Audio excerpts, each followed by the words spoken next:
Okay, so I just want to run through some key issues that I think we need to think about. And I spent a lot of time reflecting on the first Vision 2020 process. And I think we need to learn from the strengths and weaknesses of that approach and what we experienced. So moving forward, I think we really need to commit to a comparable consultation process.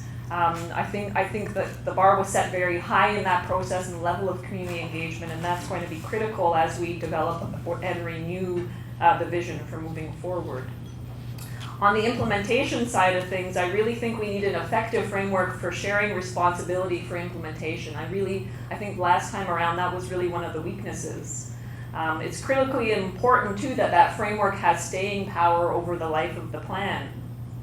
In the last round, I think it's fair to say that a lot of people viewed Vision 2020 as a plan of the municipality, and we need to reframe that this time around, and it needs to be a plan that people truly feel is one that's owned by the broader community. We need to reframe the vision along the lines of the approach used, for instance, in the Hamilton Harbour Remedial Action Planning process, and I know there are folks from the RAP and linked with the RAP here today. Such a reframing would require establishing a similar structure for implementation. In the case of the Hamilton Harbour RAP, we have a RAP forum that's made up of a broad mix of stakeholders.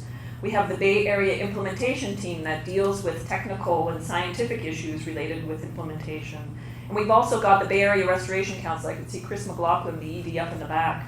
And they play a critical role in overseeing and watching that the plan is being respected and effectively implemented. And I think those are all elements that could really benefit us in the renewal process for Vision 2020.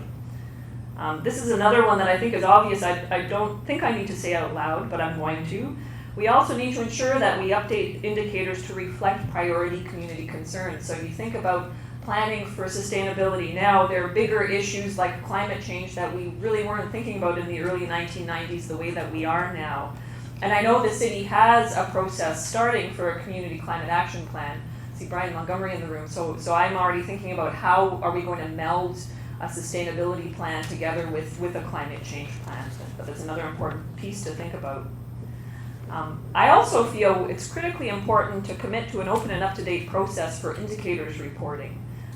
If we don't know whether we're moving towards our goals, how do we know if we're getting there? And I think that was a challenge over the course of the current plan.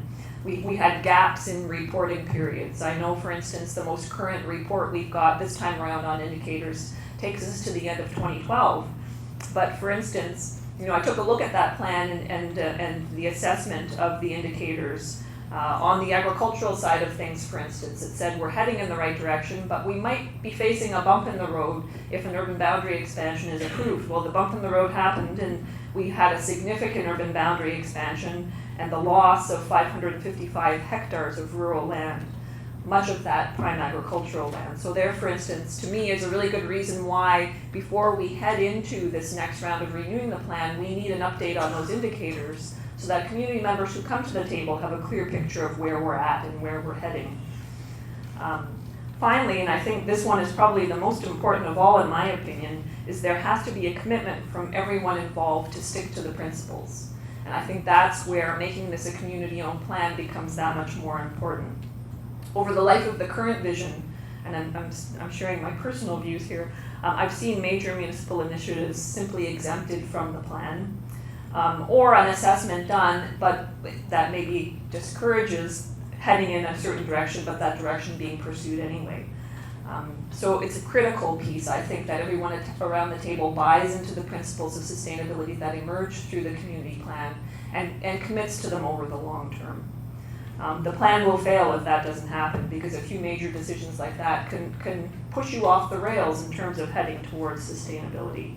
So I have to say I was really extremely pleased to see that there is going to be energy and effort put into the city syncing their strategic planning process, syncing it up with the vision for sustainability that the community comes up with.